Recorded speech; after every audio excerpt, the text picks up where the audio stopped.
আসসালামু আলাইকুম। আশা করি সবাই ভালো আছেন। তো ফার্স্টে আপনারা কিছু ক্যাপশন দেখে বুঝতে পারছেন এটা কিসের ভিডিও। তো যাই হোক, ঘরোয়া স্টাইলে চিকেন মোমো বানাবো। তো প্রথমে দেখিয়ে দিলাম আমি এখানে কী কী নিয়েছিলাম।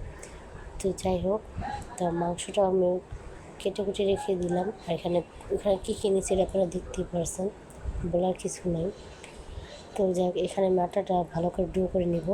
কুসুম গরম পানি দিয়ে এখানে ভালোভাবে একটু একটু একটু করে পানি দিয়ে আমি এটা ডো বানিয়ে নেব একটা।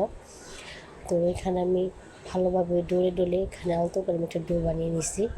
তো এখানে আমি একটু পরিমাণ মতো তেল দিয়ে দিব, সামান্য পরিমাণে দিয়ে ভালো করে একটু মেখে এটা আমি রেস্টে রেখে দিব কিছুক্ষণের জন্য। তো এখান দিয়ে আমি পুর বানিয়ে নেব। তো এখানে আমি যেহেতু সব কিছু কেটে বেছে নিয়েছি, পেঁয়াজ, রসুন, কাঁচামরিচ, অত কিছু দরকার হয় না, কারণ অনেক সময় দেখা যায় সবার তো সব কিছু থাকে না ঘরে, ঠিক না? তো আমি এমনভাবে বানাবো যেটা সবার ঘরে সব সময় থাকে। তো যাই হোক, এত কথা না বলে, তো দেখেন এখানে আমার পেঁয়াজ মরিচটা ভাজা হলে একটু আমি আদা রসুন বাটা দিয়ে দিয়েছি। তো যখন এখানে মাংস অ্যাড করবো আদা রসুন বাটা লাগবে। আর এখানে পুরো মতো মশলাগুলি আমি নিয়েছি। তো এখানে আমি গরুর মাংস অ্যাড করছি, তো সমস্যা নেই, আপনারা মুরগির মাংস অ্যাড করতে পারেন। তো আমাদের ছিল, আমি আগেরবার যখন রান্না করছিলাম তখন আমি উঠে রাখছিলাম। যাই হোক, এই যে এখানে আমি রান্না করে নিয়েছি এটার আমি।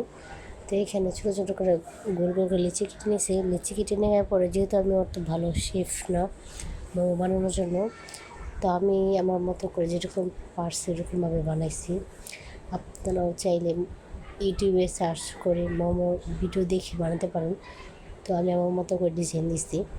আমার কথা হোক যেরকমই হোক না কেন, নিজের স্টাইল বড় স্টাইল।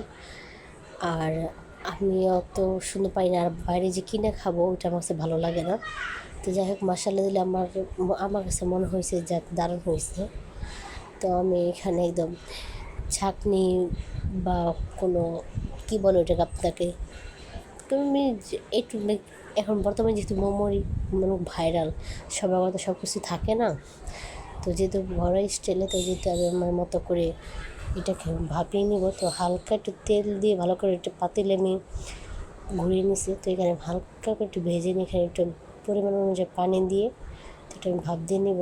তো এটা এমনি করলে সবথেকে ভালো হয়, কারণ সবার ঘরে সব কিছু থাকে না।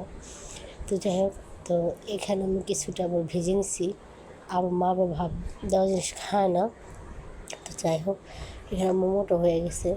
তো কেমন হলো অবশ্যই জানাবেন, একটা লাইক দিয়ে পাশে থাকবেন।